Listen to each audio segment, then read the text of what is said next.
Hi, I am Biju S Nair, former officer Food Corporation of India. എൻ്റെ current അഫയേഴ്സിന്റെ ഒരു പുതിയ വീഡിയോയിലേക്ക് സ്വാഗതം. അതിനു മുമ്പായിട്ട് ഒരു കാര്യം പറയാനുണ്ട്. ഇപ്പം റെഗുലറായിട്ട് നമ്മളുടെ വീഡിയോ കാണുന്ന കുറേ പേര് എനിക്ക് അറിയാം, അവർ പേഴ്സണൽ മെസ്സേജസ് ഒക്കെ അയക്കാറുണ്ട്. അപ്പോൾ എനിക്കൊരു 5 ദിവസം ക്ലാസ് ഇനിയിപ്പം എടുക്കാൻ പറ്റത്തില്ല. അതെനിക്ക് അസുഖം ഉള്ളത് കൊണ്ടല്ല, എനിക്കൊരു പേഴ്സണൽ ഡിഫിക്കൽറ്റി ഉണ്ട്. Just 5 days. ആ 5 days എടുക്കാൻ പറ്റുമെങ്കിൽ ഞാൻ എടുക്കും. ആ 5 days എടുക്കാൻ പറ്റുമെന്ന് എനിക്ക് എന്തെങ്കിലും ഒരു സാഹചര്യം കിട്ടിയാൽ ഞാൻ എടുക്കും. പക്ഷേ 5 days എടുക്കാൻ ചിലപ്പോൾ ചാൻസ് ഇല്ല. അതുകൊണ്ടാണ് ഞാൻ അഡ്വാൻസ് ആയിട്ടൊരു ഇൻഫർമേഷൻ തരുന്നത്. നെക്സ്റ്റ് 6th ഡേയിൽ യാതൊരു പ്രശ്നമില്ലാതെ ഞാൻ വീണ്ടും തുടങ്ങും. അത് കണ്ടിന്യൂസ് ആയിട്ട് പോവുകയും ചെയ്യും. എനിക്ക് ഒരു പനിയോ മറ്റ് പ്രശ്നങ്ങളോ ഒന്നും ഉണ്ടായില്ലെങ്കിൽ ഞാൻ പറഞ്ഞ ഈ 5ാമത്തെ ദിവസം കഴിഞ്ഞ് 6ാമത്തെ ദിവസം തൊട്ട് വീണ്ടും കറണ്ട് അഫയേഴ്സ് ക്ലാസ് കാണും. അപ്പോൾ എനിക്ക് അത് വളരെ ഈഗറായിട്ട് വെയിറ്റ് ചെയ്യുന്ന കുറേ ആൾക്കാരുണ്ടെന്ന് എനിക്കറിയാം. അതുകൊണ്ടാണ് ഞാനിത് തുടക്കത്തിൽ ഇത് പറയാമെന്ന് കരുതിയത്. ഇപ്പോൾ വീഡിയോയുടെ ഇൻ ബിറ്റ്വീൻ പറഞ്ഞാൽ ചിലർക്ക് അത് മിസ്സായി പോകും. തുടക്കത്തിലേ പറഞ്ഞാണ് 5 days ആണ് മാക്സിമം. ആ 5 days കഴിഞ്ഞ് 6th ഡേയിൽ ഉറപ്പായിട്ട് ക്ലാസ് കാണും. ഓക്കെ, അപ്പം എല്ലാവരും ആ 6th ഡേ തൊട്ട് വീണ്ടും കണ്ടു തുടങ്ങണം. അപ്പോൾ ആദ്യത്തെ ന്യൂസ് എന്ന് പറയുന്നത് AFSPA reimposed in 6 riot hit areas of Manipur എന്നൊരു ന്യൂസ് ആണ്. അതായത് മണിപ്പൂർ അല്ലെങ്കിൽ നോർത്ത് ഈസ്റ്റേൺ സ്റ്റേറ്റുകൾ അല്ലെങ്കിൽ ജമ്മു ആൻഡ് കാശ്മീർ എന്നൊക്കെ കേൾക്കുമ്പോൾ നമുക്ക് ആദ്യം ഓർമ്മ വരുന്ന ഒരു സംഗതിയാണ് AFSPA, armed forces special power act. Armed forces special power act നമുക്കറിയാം. These areas are very much problematic areas. There are lot of security issues, internal insurgency is there, terrorism is there. So these areas, especially northeastern areas and Jammu and Kashmir, is the biggest security threat for Indian establishment. So some stringent rules are there ഈ parts of ഇന്ത്യയിൽ. അതായത് ഒരെണ്ണമാണ് AFSP, armed forces special power act. ഇത് കേരളത്തിലോ മറ്റ് വേറെ ഒരു സ്റ്റേറ്റുകളിലും ഇല്ല, ഈ പറഞ്ഞ സ്ഥലങ്ങളിലേ ഉള്ളൂ. ഈ actually once security situation is improved, this will be withdrawn also. ഈ നോർത്ത് ഈസ്റ്റിലെ പല സ്റ്റേറ്റുകളിൽ നിന്ന് ഇപ്പോൾ ഇത് വിത്ഡ്രോ ചെയ്ത് കഴിഞ്ഞു. ഇപ്പം ത്രിപുരയിലൊന്നും ഈ AFSP ഇല്ല. ആസാമിൽ തന്നെ വളരെ കുറച്ച് ഏരിയാസിലേ ഉള്ളൂ.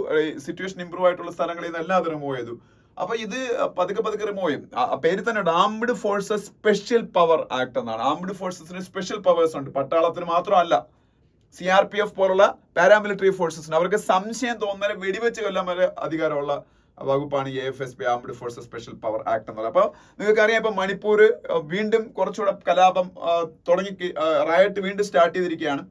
അപ്പം മണിപ്പൂരിൽ അത് വീണ്ടും ചില ഡിസ്ട്രിക്റ്റുകളിൽ അത് റീഇംപോസ് ചെയ്തു, ചിലയിടത്ത് ഇല്ല. ഓക്കെ, അപ്പൊ അതാണ് ഈ AFSP എന്ന് പറയുമ്പോൾ എനിക്ക് ആദ്യം ഓർമ്മ വരുന്ന ഒരു മണിപ്പൂരി ലേഡിയുടെ പേരാണ് ഇറോം ചാനു ശർമിള. നിങ്ങൾ കേട്ടിട്ടുണ്ടായിരിക്കും ഒരു പക്ഷേ. ഇപ്പൊ ആ പേരൊന്നും പഠിക്കണ്ട. ഇറോം ചാനു ശർമിള ഇവരെ കേൾക്കാൻ കാരണം ഏതാണ്ട് 12 years AFSPക്ക് അഗെയിൻസ്റ്റ് ആയിട്ട് ഫാസ്റ്റിംഗ് ചെയ്ത് നാഷണൽ പ്രോമിനൻസിൽ വന്ന ലേഡിയാണ്. പിന്നെ she stop the fasting and she got married recent. And അവർക്ക് ഇപ്പൊ വലിയ പ്രാധാന്യമൊന്നുമില്ല. 12 years ഫാസ്റ്റ് ചെയ്യാനൊന്നും പറ്റുള്ളൂ. നമുക്കറിയാം, അവർ ഫാസ്റ്റിംഗ് ചെയ്ത് ഹെൽത്ത് ഡിറ്റീറിയേറ്റ് ആകുമ്പോൾ അവരെ എടുത്ത് ഹോസ്പിറ്റലിൽ കൊണ്ടുപോയി ഡോക്ടേഴ്സ് ഫോഴ്സ്ഫുള്ളി ഫുഡൊക്കെ കൊടുക്കുമായിരുന്നു. അങ്ങനെയാണ് അവർ ജീവിച്ചത്. ഓക്കെ, അപ്പൊ ഇവരൊരു മണിപ്പൂരി ലേഡിയാണ്. പിന്നെ വേറൊരു ന്യൂസ്, ഇന്നത്തെ ഹിന്ദുവിൽ വളരെ കുറച്ച് ന്യൂസുകൾ നമുക്ക് ഡിസ്കസ് ചെയ്യാം. ഇന്നത്തെ ഹിന്ദുവിലെ എഡിറ്റോറിയൽ പേജിലെ ആർട്ടിക്കിൾസ് പോലും വളരെ മോശം ആർട്ടിക്കിൾസ് ആണ്. അതിൽ ഒരു ആർട്ടിക്കിൾ ഉണ്ട്, ഞാൻ അങ്ങോട്ട് പോകുമ്പോൾ പറയാം.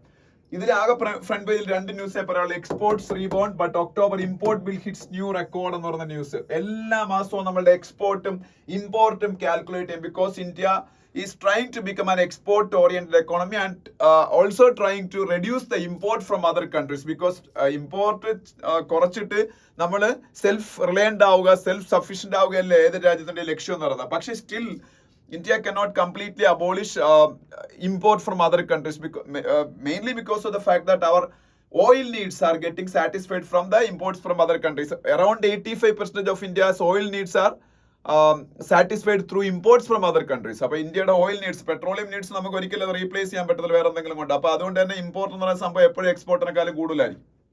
അപ്പൊ എക്സ്പോർട്ട് ഈ വർഷത്തിൽ ഏറ്റവും മികച്ച നിലവാരത്തിലാണ് കഴിഞ്ഞ മാസം. അത് എഴുതിയൊന്നും എടുക്കേണ്ട, അത് ഞാൻ വേരി ചെയ്തോണ്ടിരിക്കുക. അറൌണ്ട് $40 billion, ഏതാണ്ട് $40 billion നമ്മൾ എക്സ്പോർട്ട് ചെയ്തു. പക്ഷെ ഇമ്പോർട്ട് ഏതാണ്ട് $64 billion ആണ്. ഈ ഇമ്പോർട്ട് കൂടിയും എക്സ്പോർട്ട് കുറഞ്ഞു ഇരിക്കുമ്പോൾ നമ്മുടെ ഔട്ട്വേർഡ് റെമിറ്റൻസസ് അല്ലേ കൂടുന്നത്. അതായത് ഇമ്പോർട്ട് മറ്റ് രാജ്യങ്ങളിൽ നിന്നാണല്ലോ. So we need to pay them back. So our outward remittances will be increased once import is more and export is less. നമുക്ക് ഇൻവേർഡ് റെമിറ്റൻസ് കിട്ടുന്ന എപ്പോഴാണ്? എക്സ്പോർട്ട് ചെയ്യുമ്പോഴാണ്. അപ്പൊ അത് കുറഞ്ഞല്ലേ ഇരിക്കുന്നത്. അപ്പോൾ ഇമ്പോർട്ട് ടു എക്സ്പോർട്ട് എന്നുള്ള ഡിഫറൻസിനെ ട്രേഡ് ഡെഫിസിറ്റ് എന്ന് പറയാം. അതിന്റെ കാര്യം എന്താണ്? നമുക്ക് ഡെഫിസിറ്റ് ഉണ്ടാവുന്ന കാരണം എന്താണ്? നമുക്ക് ഔട്ട്വേർഡിലേക്ക് കൊടുക്കേണ്ട പേയ്മെന്റ് കൂടിയിരിക്കും, ഇമ്പോർട്ട് കൂടിയിരിക്കുന്നതുകൊണ്ട്. So trade deficit means import minus value of import minus export. Import minus export ആണ് ട്രേഡ് ഡെഫിസിറ്റ് എന്ന് പറയുന്നത്. Import minus export, value of import minus export ആണ് ഈ ട്രേഡ് ഡെഫിസിറ്റ്. അതേ സമയത്ത് ഇങ്ങനെ ഒരു സംഭവം ഉണ്ട്, current account deficit. That is also another very important term you should study. Current account deficit. Current account deficit is the difference between the outward remittances and inward remittances. ഞാൻ ഇവിടെ പറഞ്ഞു import to export എന്നുള്ള വാല്യൂയുടെ difference ആണ് trade deficit എന്ന് പറയുന്നത്. പക്ഷേ അതേസമയത്ത് കറണ്ട് അക്കൗണ്ട് ഡെഫിസിറ്റ് എന്ന് പറഞ്ഞാൽ difference between value of outward remittances and inward remittances. Outward remittance എന്ന് പറയുമ്പോൾ ഇമ്പോർട്ട് മാത്രം കൊടുക്കുന്ന റെമിറ്റൻസ് അല്ല. ചിലപ്പോൾ നമ്മൾ ഇന്ത്യയിൽ ജോലി ചെയ്യുന്ന ഒരുപാട് ഫോറിനേഴ്സ് കാണും, അവർക്ക് ഇവിടുന്ന് ശമ്പളം കിട്ടും. നമ്മൾ പല രാജ്യങ്ങൾക്ക് എയ്ഡ് കൊടുക്കാറുണ്ട്, ഗ്രാൻഡ് കൊടുക്കാറുണ്ട്, അതെല്ലാം ഔട്ട്വേർഡ് റെമിറ്റൻസസ് ആണ്. തിരിച്ച് ഇങ്ങോട്ട് ഇന്ത്യക്ക് കിട്ടും. ഇന്ത്യക്ക് വെളിയിൽ ജോലി ചെയ്യുന്ന NRIസിന്റെ ശമ്പളം ഇങ്ങോട്ടേക്ക് അവരയക്കും, അത് ഇങ്ങോട്ടുള്ള റെമിറ്റൻസ് ആണ്. നമ്മൾ അങ്ങോട്ട് എക്സ്പോർട്ട് ചെയ്ത സാധനങ്ങളുടെ പൈസ ഇങ്ങോട്ട് കിട്ടും, അത് ഇൻവേർഡ് റെമിറ്റൻസ് ആണ്. ചില രാജ്യങ്ങൾ ഇന്ത്യക്ക് ചിലപ്പോൾ, ഇന്ത്യ ഇപ്പൊ അങ്ങനെ സാമ്പത്തിക സഹായം ഒന്നും മേടിക്കണം നിലയിലെല്ലാം അങ്ങനെ വാങ്ങുന്നില്ല, പക്ഷെ സ്റ്റിൽ എന്തെങ്കിലുമൊക്കെ എക്കണോമിക് അസിസ്റ്റൻസ് കിട്ടിയെന്ന് കരുതിക്കോ, അതെല്ലാം ഇൻവേർഡ് റെമിറ്റൻസസിൽ വരും. അപ്പോൾ കറണ്ട് അക്കൗണ്ട് ഡെഫിസിറ്റ് കാൽക്കുലേറ്റ് ചെയ്യുമ്പോൾ inward remittances minus outward remittances minus inward remittances ആണ്. But when you are calculating trade deficit we will take into consideration only the value of export and import. Okay, അതാണ് വ്യത്യാസം എന്ന് പറയുന്നത്. പക്ഷേ ഈ current account ഡെഫിസിറ്റിലെ ഏറ്റവും വലിയ component എന്ന് പറഞ്ഞാൽ ട്രേഡ് ഡെഫിസിറ്റ് ആയിരിക്കും, അല്ലേ? കാര്യം ഔട്ട്വേർഡ് റെമിറ്റൻസിലെ ട്രേഡ് ആണ് മെയിൻലി വരുന്നത്, പിന്നെ അല്ലാതെ കുറച്ച് റെമിറ്റൻസ് ഒക്കെ സാലറി ആയിട്ട് കിട്ടുന്നേ ഉള്ളൂ. ഓക്കെ, കറണ്ട് അക്കൗണ്ട് ഡെഫിസിറ്റ് എപ്പോഴും always it should be within a limit, otherwise our rupee value will depreciate against dollar. Rupee value ഡോളറിന് അഗൈൻസ്റ്റ് ആയിട്ട് ഡിപ്രീഷിയേറ്റ് ചെയ്യാൻ ഉണ്ടാകുന്ന ഒരു പ്രധാന കാരണം കറണ്ട് അക്കൗണ്ട് ഡെഫിസിറ്റ് കൂടുന്നത്. But our current account deficit now it is in a very satisfactory level. Okay, അത് ആണ് നിങ്ങൾക്ക് ഇതിൽ പറയേണ്ടത്. പിന്നെ ബാക്കി ഇവിടെയുള്ള ഒരു ന്യൂസ് നമുക്ക് ആവശ്യമുള്ളതല്ല, ബാക്കി പൊളിറ്റിക്കൽ ന്യൂസുകളാണ്.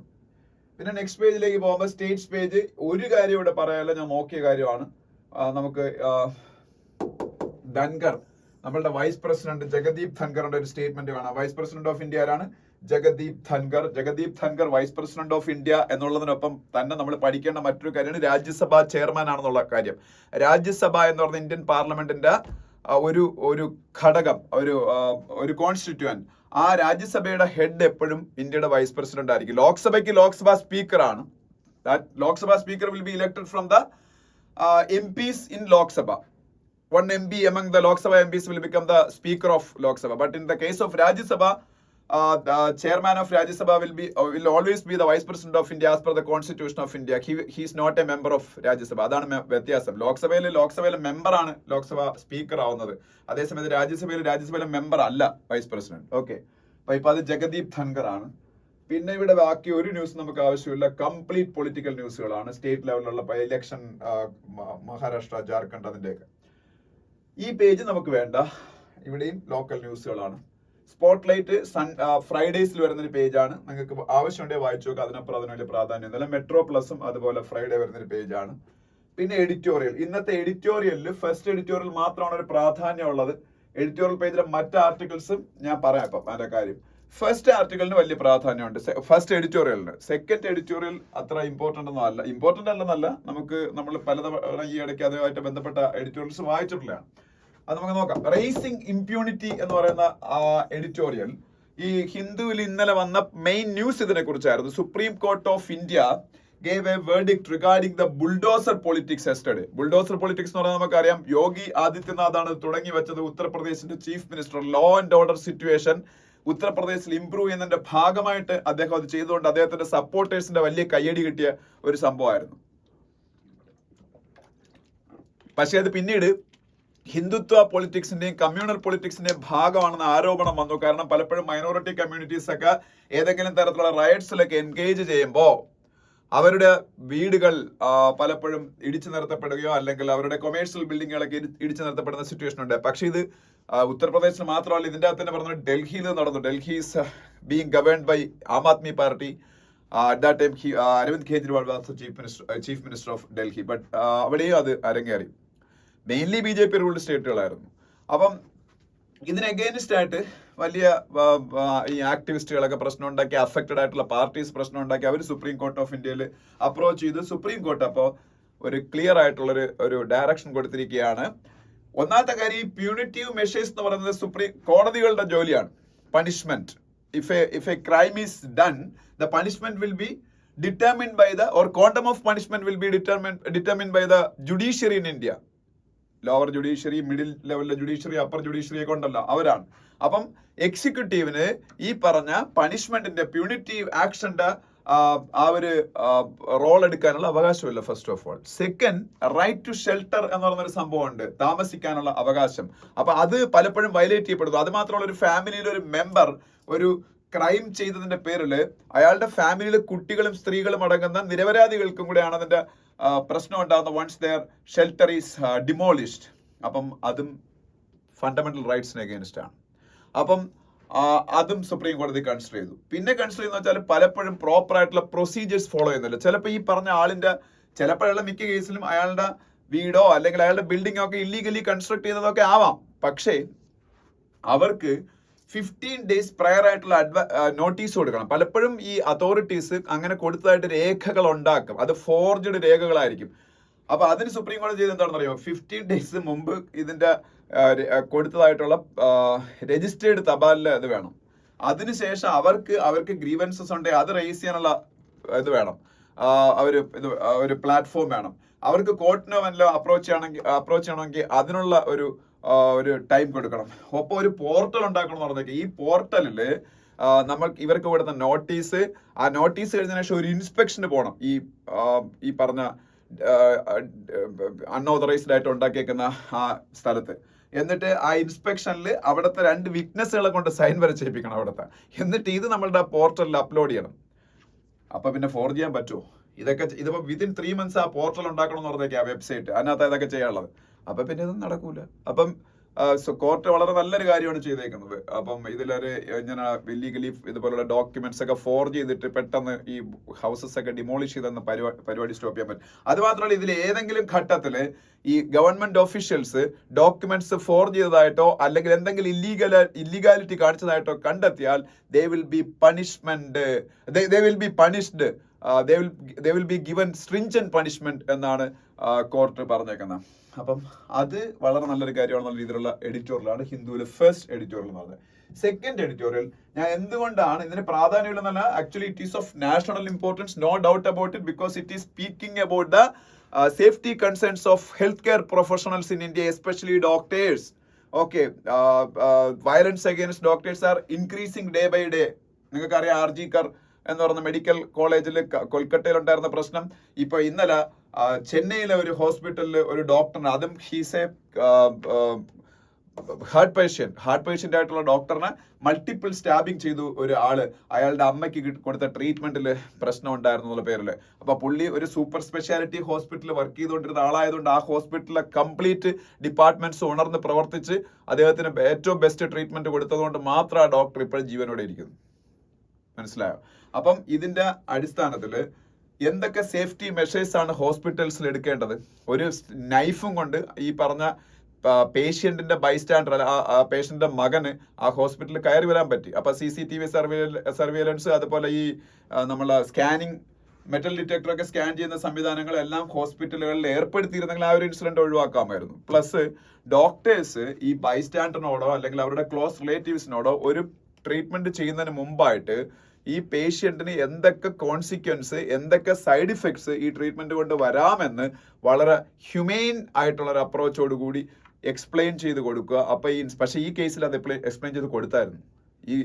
ഈ പറഞ്ഞ പേഷ്യന്റ് ഒരു ആക്ച്വലി ഒരു ക്യാൻസർ പേഷ്യന്റ് ആണ്. അവർക്ക് അത് കഴിഞ്ഞ് ഇതുണ്ടല്ലോ, കീമോ തെറാപ്പി ചെയ്യുമ്പോൾ കുറെ സൈഡ് ഇഫക്ട്സ് അവരുടെ ലങ്സിനെയൊക്കെ അഫക്ട് ചെയ്യും. അപ്പൊ അത് അവരുടെ മകനോടൊക്കെ പറഞ്ഞു കൊടുത്തിരുന്നത് തന്നെയാണെന്നാണ് പറയുന്നത്. പക്ഷെ എന്നിട്ടും ഇങ്ങനെ ഒരു ഇൻസിഡന്റ് ഉണ്ടായി. അപ്പൊ പക്ഷെ എല്ലാ ഹോസ്പിറ്റൽസിനും ഡോക്ടേഴ്സ് ഇങ്ങനെ അവരോട് എക്സ്പ്ലെയിൻ ചെയ്ത് കൊടുക്കുക. പിന്നീട് ഈ പറഞ്ഞ പോലെ ഇങ്ങനെയുള്ള ഒബ്ജക്ട്സ് ഹോസ്പിറ്റലിൽ കൊണ്ടുവരാതിരിക്കാനുള്ള കംപ്ലീറ്റ് സേഫ്റ്റി മെഷേഴ്സ് എടുക്കുക. അങ്ങനെയുള്ള കുറെ കാര്യങ്ങളാണ് പറഞ്ഞേക്കുന്നത്. സ്ഥിരം നമ്മൾ കാണുന്ന സേഫ്റ്റി മെഷേഴ്സിന്റെ എടുക്കണം എന്നൊക്കെ പറഞ്ഞ കാര്യങ്ങളാണ് പലപ്പോഴും നടക്കാറില്ല. അപ്പൊ ഇതാണ് സെക്കൻഡ് എഡിറ്റോറിയൽ. ഓക്കെ, അപ്പൊ സെക്കൻഡ് എഡിറ്റോറിയൽ, ഫസ്റ്റ് എഡിറ്റോറിയൽ നിങ്ങൾ വായിക്കണം. ഓക്കെ, ഞാൻ പിന്നെ ഈ സെക്കൻഡ് എഡിറ്റോറിയൽ അങ്ങനെ ഡിസ്കസ് ചെയ്തതിന്റെ ആവശ്യമില്ലെന്ന് പറയാൻ കാര്യം, ഈ ആർജിക്കർ മെഡിക്കൽ കോളേജിൽ നടന്ന റേപ്പുമായിട്ട് ബന്ധപ്പെട്ട് ഒരുപാട് ആർട്ടിക്കിൾസ് നമ്മൾ ഇതിന്റെ ഇത്തരത്തിലുള്ള വായിച്ചിട്ടുള്ളതാണ്, അതുകൊണ്ട് പറഞ്ഞേ ഉള്ളൂ.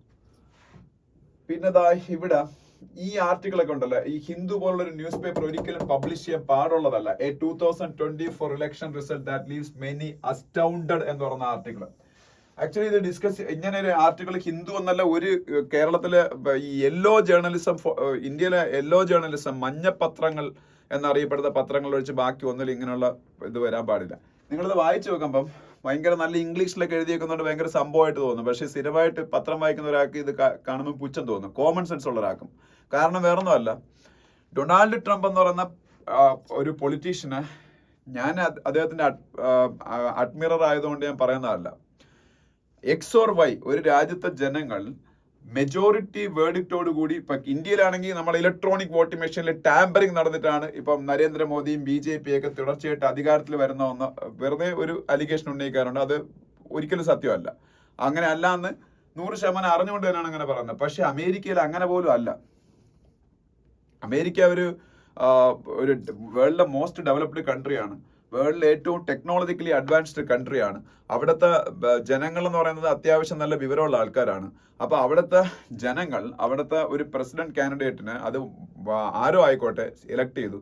പക്ഷെ അദ്ദേഹത്തിന്റെ ഐഡിയോളജിയോ അദ്ദേഹത്തിന്റെ സ്റ്റേറ്റ്മെന്റ്സോ ഒന്നും നമുക്കിഷ്ടപ്പെടാത്തതിന്റെ പേരിൽ പുള്ളിയെ വിമർശിക്കുന്നത് ഓക്കെ. പക്ഷെ ഇതിൽ എന്താണ്, പുള്ളിയെ വിമർശിക്കുന്ന ഒരു കുഴപ്പമില്ല, പുള്ളിയുടെ പോളിസീസിനെ വിമർശിക്കാം. അത് ഡൊണാൾഡ് ട്രംപോ നരേന്ദ്രമോദിയോ വിക്ടർ ഓർബൻ എന്ന് പറഞ്ഞ ഹംഗറിയുടെ പ്രൈം മിനിസ്റ്ററോ, അല്ലെങ്കിൽ ജർമ്മനിയുടെ ഒലാഫ് ഷോൾസോ, അല്ലെങ്കിൽ ജോർജിയ മെലോണി, അത് പിന്നെ ഇറ്റാലിയൻ പ്രൈം മിനിസ്റ്ററോ ഒക്കെ, അവരൊക്കെ ഈ പറഞ്ഞ റൈറ്റ് വിങ് പൊളിറ്റീഷ്യൻസ് ആണ്. ഒലാഫ് ഷോൾസ് അല്ല, ഞാൻ ഈ പറഞ്ഞ വിക്ടർ ഓർബനും ജോർജിയ മെലോണിയൊക്കെ. അവർക്ക് അവരോട് എതിർപ്പുള്ള, അവരുടെ പോളിസീസിനോട് എതിർപ്പുള്ള ഒരുപാട് ലിബറൽ ഡെമോക്രാറ്റുകൾ വേൾഡിൽ കാണും.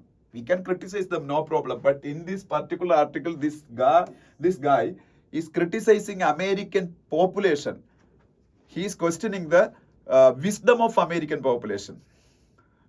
American population majority ഗ്രാജുവേഷൻ ഇല്ലാത്ത ആൾക്കാരാണ് റിപ്പബ്ലിക്കൻ പാർട്ടിയുടെ പ്രസിഡന്റ് സ്ഥാനാർത്ഥിയായിരുന്നു ഡൊണാൾഡ് ട്രംപിനെ വിജയിപ്പിച്ചത്. എന്ന് പറഞ്ഞാൽ അമേരിക്കൻ പോപ്പുലേഷനിൽ വിവരമില്ലാത്ത ആൾക്കാരാണ് വോട്ട് ചെയ്ത് ജയിപ്പിച്ചത്. അങ്ങനെയൊക്കെ പറയുന്നത് എങ്ങനെയാണ്? അമേരിക്കയിലാണ് ഏറ്റവും കൂടുതൽ ആൾക്കാർക്ക് നോബൽ പ്രൈസ് കിട്ടിയിട്ടുള്ളത്, അമേരിക്കയിലാണ് ഏറ്റവും കൂടുതൽ ഇന്നോവേഷൻസ് നടക്കുന്നത്. അപ്പൊ അല്ലെങ്കിൽ അല്ലാന്ന് കരുതിക്കോ. ഇപ്പൊ ഇന്ത്യയിലായിക്കോട്ടെ, ഇവിടുത്തെ വിവരമില്ലാത്ത ആൾക്കാരാണ് വോട്ട് ചെയ്ത് ഇവരെ ജയിപ്പിക്കുന്നതെന്ന് പറയുമ്പോൾ അത് ഒരു രാജ്യത്തെ ജനങ്ങളെ മൊത്തം ആക്ഷേപിക്കുന്നതിന് തുല്യമാണ്. അത്തരത്തിലുള്ള ഈ ആർട്ടിക്കിള് എനിക്കൊന്നും പറയാനില്ലല്ലോ. അപ്പം വായിച്ചപ്പോൾ എനിക്ക് ഭയങ്കര തമാശ തോന്നി. ഓക്കെ, അതല്ലാതെ ട്രംപിനെ വിമർശിച്ചുകൊണ്ടല്ലോ. ട്രംപിനെ വിമർശിക്കുക, പക്ഷെ ട്രംപിനെ അല്ല ഇത് വിമർശിച്ചേക്കുന്നത്. ഇതിൻ്റെ അകത്ത് ഫുൾ വിമർശിച്ചേക്കുന്നത് അവിടെ വോട്ട് ചെയ്ത ആൾക്കാരെ ആക്ഷേപിച്ചേക്കാണ്. ഓക്കെ അപ്പോ ലിവറേജ് സിമിലാരിറ്റി കോംപ്ലിമെന്റാരിറ്റി ഇൻ നൈജീരിയ എന്ന ഒരു ആർട്ടിക്കിൾ ഉണ്ട്. ഇത് സംഭവം എന്ന് പറയുന്നത്, ഈ ആർട്ടിക്കിൾ മാത്രമാണ് ഇന്ന് ഹിന്ദുവിൽ നിങ്ങൾ യഥാർത്ഥത്തിൽ സീരിയസ് ആയിട്ട് വായിക്കേണ്ട ഒരു ആർട്ടിക്കിൾ, എഡിറ്റോറിയൽസ് കഴിഞ്ഞാൽ. കാരണം ഇത് ഇന്റർനാഷണൽ റിലേഷനായിട്ട് ബന്ധപ്പെട്ട ഒരു ആർട്ടിക്കിളാണ്. നൈജീരിയ എന്ന് പറയുന്ന കൺട്രി ആഫ്രിക്കയിലെ മോസ്റ്റ് പോപ്പുലസ് കൺട്രിയാണല്ലോ. ആഫ്രിക്കയിലെ ഏറ്റവും കൂടുതൽ പോപ്പുലേഷൻ ഉള്ള കൺട്രിയും ഒപ്പം തന്നെ ആഫ്രിക്കയിലെ സെക്കൻഡ് ലാർജസ്റ്റ് എക്കോണമിയാണ് ആഫ്റ്റർ സൗത്ത് ആഫ്രിക്ക. ഈ രാജ്യം പലതുകൊണ്ട് ഇന്ത്യക്ക് വളരെ ഇമ്പോർട്ടന്റ് ആണെങ്കിലും പലപ്പോഴും ആ രാജ്യത്തിൽ ഇന്ത്യയുടെ ഭരണാധികാരികൾ വിസിറ്റ് ഒക്കെ നടത്തുന്നത് വളരെ കുറവാണ്. ഇപ്പൊ ഇന്ത്യയുടെ പ്രൈം മിനിസ്റ്റർ നരേന്ദ്രമോദി നവംബർ 16-നും 17-നും, ഇന്ന് 15-ആയി, നാളെയും മറ്റന്നാളും നൈജീരിയ വിസിറ്റ് ചെയ്യുന്നുണ്ട്. ഈ നൈജീരിയ എന്നുള്ള രാജ്യം 17 വർഷത്തിന് ശേഷമാണ് ഇന്ത്യൻ പ്രൈം മിനിസ്റ്റർ വിസിറ്റ് ചെയ്യുന്നത്. അപ്പം അടുപ്പിച്ച് 2 ദിവസം അദ്ദേഹം ഉണ്ട്, 16-നും 17-നും. After 17 years an Indian prime minister is visiting Nigeria. But Nigeria's importance is actually manifold. First one is, it is the most populous country in South Africa, and the second one is Nigeria is the second largest economy in South Africa, most populous country in South Africa, and a lot of Indian investments are there in Nigeria. Around 27 billion rupees was around $27 billion was invested in Nigeria by more than 150 Indian companies. Even നമ്മുടെ Airtel പോലുള്ള കമ്പനികളെല്ലാം അവിടെ വളരെ ആക്റ്റീവാണ്. അത് മാത്രമല്ല, Nigeria ഭയങ്കര petroleum rich ആണ്. ഈ petroleum rich ആയിട്ടുള്ള രാജ്യത്ത് നിന്നാണ് നമ്മൾ ഒരു സമയത്ത് ഏറ്റവും കൂടുതൽ ഓയിൽ വാങ്ങിക്കൊണ്ടത്. പിന്നെ നമ്മൾ കൂടുതൽ റഷ്യയൊക്കെ ഡിപ്പെൻഡ് ചെയ്യാൻ തുടങ്ങിയപ്പോൾ ആ ഓയിൽ ഡിപ്പെൻഡൻസ് കുറഞ്ഞു. ഇപ്പോ നൈജീരിയയുടെ സെക്കൻഡ് ബിഗ്ഗസ്റ്റ് ട്രേഡിംഗ് പാർട്ണർ ഇന്ത്യയാണ്. അറൌണ്ട് $8 billion ട്രേഡാണ് നമ്മൾ രാജ്യങ്ങൾ തമ്മിൽ നടക്കുന്നത്. പക്ഷെ ഇതിനേക്കാളൊക്കെ പല മടങ്ങ് അത് കൂട്ടാനുള്ള സ്കോപ്പ് ഉണ്ട്. മെയിൻലി പെട്രോളിയം ഫീൽഡിൽ തന്നെയാണ്. പെട്രോളിയം ഫീൽഡിൽ ഇനിയും നമുക്ക് ഒരുപാട് ഇത്രയും പെട്രോളിയൊക്കെ നമ്മൾ അവിടെ നിന്ന് ഇറക്കുമതി ചെയ്യുന്നുണ്ടെങ്കിലും നമ്മൾ പെട്രോളിയം മേഖലയിൽ ആ രാജ്യത്ത് വലിയ ഇൻവെസ്റ്റ്മെന്റ് ഒന്നും നടത്തിയിട്ടില്ല. അതിനൊക്കെ വലിയ പൊട്ടൻഷ്യൽ ഉണ്ട്.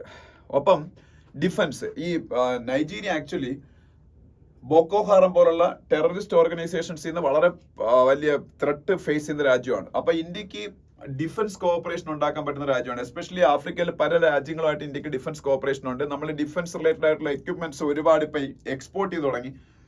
ഞാൻ പറഞ്ഞ ഇന്ത്യയുടെ മൾട്ടി ബാരൽ റോക്കറ്റ് ലോഞ്ചറായ പിനാക നമ്മളിപ്പോൾ ഫ്രാൻസിന് വരെ എക്സ്പോർട്ട് ചെയ്യാൻ വേണ്ടിയിട്ടുള്ള പ്ലാൻ ഉണ്ട്. ഓൾറെഡി നമ്മൾ അർമേനിയക്ക് അത് എക്സ്പോർട്ട് ചെയ്തു. അപ്പം ഈ സാധനങ്ങളൊക്കെ നമുക്ക് ഈ പറഞ്ഞ രാജ്യത്തിന് ഓഫർ ചെയ്യാവുന്നതാണ്. ആഫ്രിക്കൻ രാജ്യങ്ങൾക്ക് പലതിനും, എസ്പെഷ്യലി ആഫ്രിക്കൻ രാജ്യങ്ങൾക്ക് ഈ പറഞ്ഞ ടെററിസം റിലേറ്റഡ് പ്രോബ്ലംസ് മാത്രമല്ല, ആഫ്രിക്കയിൽ പ്രത്യേകിച്ച് നൈജീരിയയിലൊക്കെ വിസിനിറ്റിയിലുള്ള പല രാജ്യങ്ങളിലും ഇന്റേണൽ ഡിസ്റ്റർബൻസസ് ഉണ്ട്. ഇതെല്ലാം ഈ പറഞ്ഞ നൈജീരിയയെ ബാധിക്കുന്നുണ്ട്.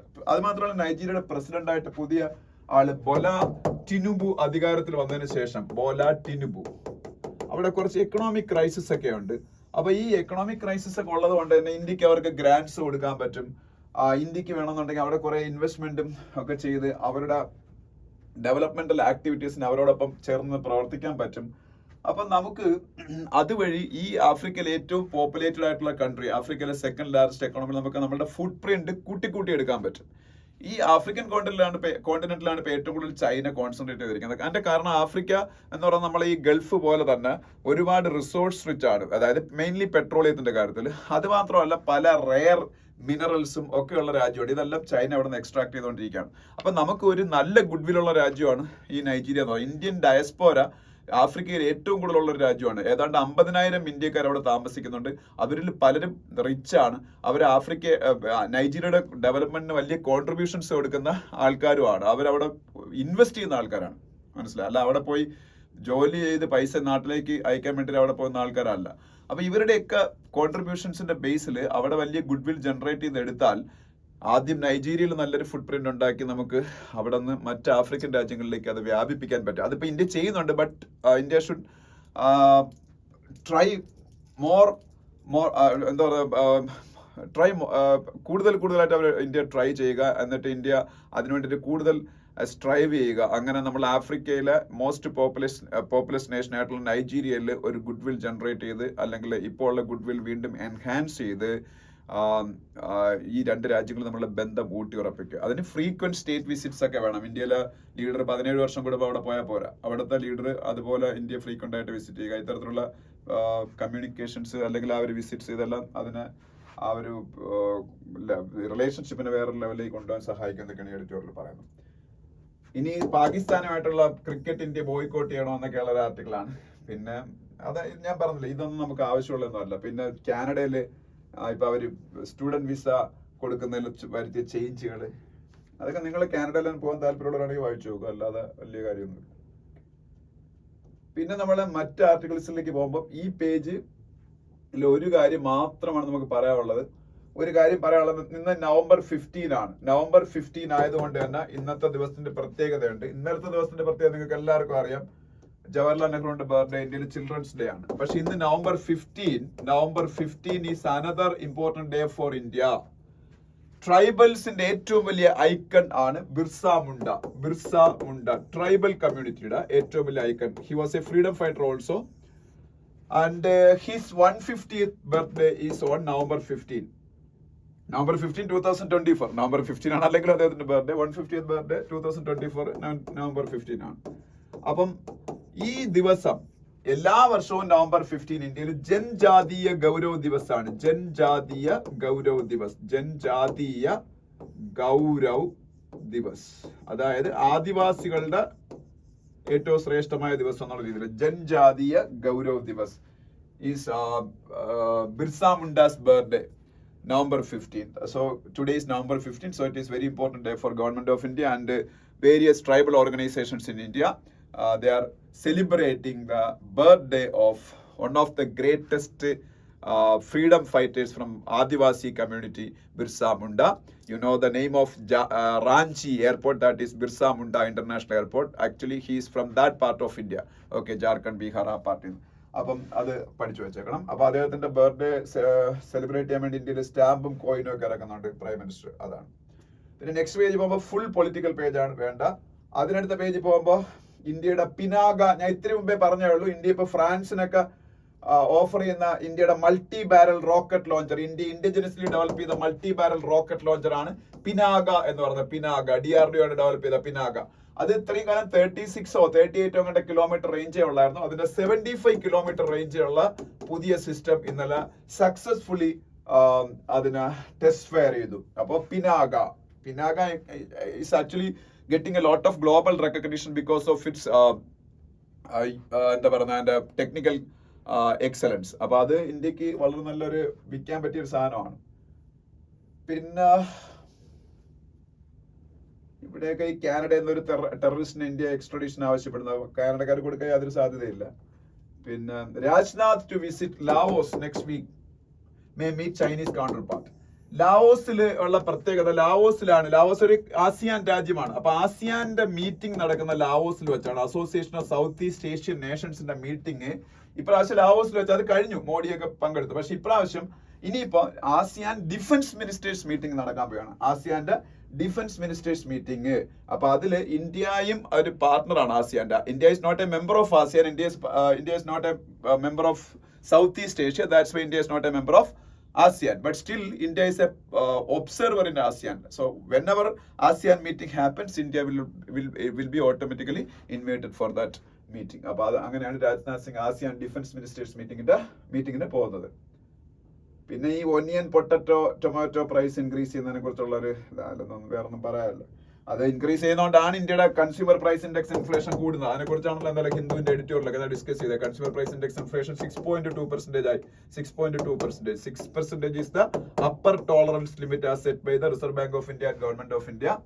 But that upper tolerance limit is breached in this month. It is now 6.2% only because of the fact that vegetable prices are increasing. Out of those vegetable prices, tomato, potato and onion is giving much headache to government of India. അതിന്റെ കാരണം എന്താണ്? അതാണ് ഏറ്റവും കൂടുതൽ ആൾക്കാർ use ചെയ്യുന്നത്. അതിന്റെ വില കൂടിയ ഗവൺമെന്റിന് പണി കിട്ടും ചിലപ്പോൾ. ഓക്കെ. പിന്നെ ട്രംപ് 2 അഡ്മിനിസ്ട്രേഷൻ നമ്മൾ അങ്ങനെ കൂടുതൽ പേടിക്കേണ്ട ആവശ്യമൊന്നുമില്ല എന്നാണ്. അതായത് ഈ കൊമേഴ്സ് ഫീൽഡിലാണ് പേടിക്കേണ്ടത്. കാര്യം ഇന്ത്യയായിട്ട് ആകപ്പാടെ പുള്ളിക്ക് ആ ഒരു പ്രശ്നം മാത്രമേ ഉള്ളൂ. ഇന്ത്യ ഒരുപാട് അമേരിക്കൻ പ്രൊഡക്ട്സിന്റെ മുകളിൽ ഒരുപാട് ടാക്സ് ഏർപ്പെടുന്നു. അതുകൊണ്ട് ഇന്ത്യൻ പ്രൊഡക്റ്റിന് മുകളിൽ അദ്ദേഹം ടാക്സ് ഏർപ്പെടുത്തുന്നതൊക്കെയാണ് അദ്ദേഹം ഭീഷണിപ്പെടുത്തിയത് കഴിഞ്ഞ തവണ. അപ്പൊ ഇപ്രാവശ്യം അങ്ങനെ അദ്ദേഹം ചെയ്യാൻ സാധ്യതയുണ്ടെന്നൊരു പേടി. ബാക്കി എല്ലാ ഫീൽഡിലും ഇന്ത്യയായിട്ട് അദ്ദേഹം ഫ്രണ്ട്ലിയാണ്, except this commerce, trade. Okay. ഇന്ത്യയുടെ കൊമേഴ്സ് സെക്രട്ടറി ആണ് ഇത് പറഞ്ഞേക്കുന്നത്. ഇന്ത്യയുടെ കൊമേഴ്സ് സെക്രട്ടറി സുനിൽ ബർത്ത്വാൾ ആണ്. സുനിൽ ബർത്ത്വാൾ, BARTHWAL. പിന്നെ താഴോട്ട് വരുമ്പോൾ RBI must cut rates to boost growth എന്ന് പീയൂഷ് ഗോയൽ പറഞ്ഞേക്കുന്നു. പീയൂഷ് ഗോയൽ ഇന്ത്യയുടെ കൊമേഴ്സ് ആൻഡ് ഇൻഡസ്ട്രീസ് മിനിസ്റ്റർ ആണ്. പീയൂഷ് ഗോയൽ അദ്ദേഹം പറഞ്ഞേക്കുന്നു RBI റേറ്റ് കട്ട് ചെയ്യണമെന്ന്. പക്ഷെ RBI റേറ്റ് കട്ട് ചെയ്യാനുള്ള സാധ്യതയൊന്നുമില്ല. ഇൻഫ്ലേഷൻ കൂടി ഇരിക്കുമ്പോൾ അത് അവർ റിപ്പോ റേറ്റ് ഒന്നും കട്ട് ചെയ്യത്തില്ല. RBIയുടെ monetary policy, next monetary policy is in December. Bimonthly is the nature of monetary policy. So next month is the next monetary policy will be released in the month of December. So India's Commerce and Industries Minister Piyush Goyal is requesting RBI to cut the rate. Rate means repo rate. That is the main factor of monetary policy framework, repo rate. So repo rate should be reduced എന്ന് അദ്ദേഹം പറഞ്ഞേക്കുന്നത്. പക്ഷെ whenever the inflation is on a higher side, RBI won't cut repo rate. പക്ഷെ അത് ഇദ്ദേഹം ഒരു narrative create ചെയ്യാൻ വേണ്ടി അങ്ങനെ പറഞ്ഞാണെന്ന് തോന്നുന്നു. പക്ഷെ സാധനങ്ങളുടെ വിലയൊക്കെ ഉടനെ കുറഞ്ഞു തുടങ്ങുന്നു RBIയുടെ ഗവർണർ ശക്തികാന്ത ദാസ് അവിടെ പറഞ്ഞേക്കുന്നു. പിന്നെ നെക്സ്റ്റ് പേജിൽ പോകുമ്പോൾ ശ്രീലങ്കയുടെ പാർലമെന്റ് ഇലക്ഷനെ കുറിച്ച് ഇന്നലെ പറഞ്ഞായിരുന്നു. അതുമായിട്ട് ബന്ധപ്പെട്ട ഒരു ന്യൂസ് ആണ്. ശ്രീലങ്കയുടെ പ്രസിഡന്റ് അനുരാഗ് കുമാര ദിസനായകയാണെന്ന് ഞാൻ പറഞ്ഞിട്ടുണ്ട്. അനുരാഗ് കുമാര Dissanayake.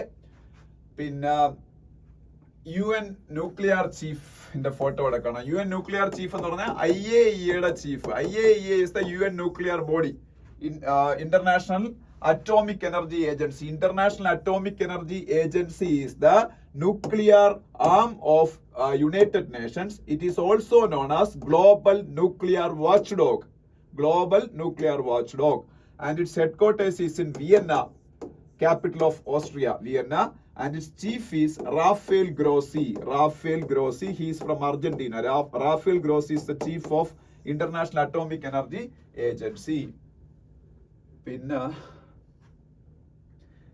basic countries ask nations at COP29 to honor commitments for climate finance. COP29 meeting എവിടെയാണ് നടക്കുന്നത് അറിയാലോ? UNFCCC United Nations Framework Convention on Climate Change ന്റെ United Nations Framework Convention on Climate Change UNFCCC അവരുടെ COP29 Conference of the Parties 29th meeting Conference of the Parties 29th meeting is taking place at Baku. Baku is the capital of Azerbaijan. അവിടെ വെച്ച് basic countries ആവശ്യപ്പെട്ടേക്കുന്നു climate ഫിനാൻസുമായിട്ട് ബന്ധപ്പെട്ട commitments developed Nations keep ചെയ്യണം. Basic countries എന്ന് വെച്ചാൽ basic അറിഞ്ഞിരിക്കുക. Brazil, south Africa, India, China. Brazil, south Africa, India, China. That is basic. Okay. പിന്നെ Donald Trump പുതിയ ലീഡേഴ്സിനെ അതിപ്പം നമുക്ക് വേണ്ട. ട്രംപ് January 20 അവിടുത്തെ പ്രസിഡന്റ് ആവുള്ളൂ. അതിനുശേഷം നമുക്ക് അത് പഠിക്കാം. പിന്നെ സ്പോർട്സ് പേജിൽ വരുമ്പോൾ ഇന്ത്യ സൗത്ത് ആഫ്രിക്ക ക്രിക്കറ്റിലെ T20 മാച്ചിലെ ലാസ്റ്റ് മാച്ച് നടക്കുന്നതിനെ കുറിച്ചുള്ള ന്യൂസ് വായിക്കാം. മാഗ്നസ് കാൾസൺ വേൾഡിലെ നമ്പർ 1 ചെസ് പ്ലെയർ ഇന്ത്യയിൽ ടാറ്റ സ്റ്റീൽ ചെസ് ടൂർണമെന്റ് നടന്നുകൊണ്ടിരിക്കുന്നു. അതിൽ അദ്ദേഹം മുന്നിട്ട് നിൽക്കുന്നു. Tata steel chess tournament is taking place at Kolkata. It's a very prestigious international chess tournament taking place in India.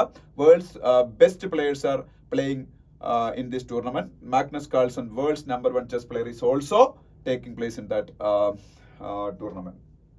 Okay. Participating in that tournament. So he is leading that tournament now. Okay.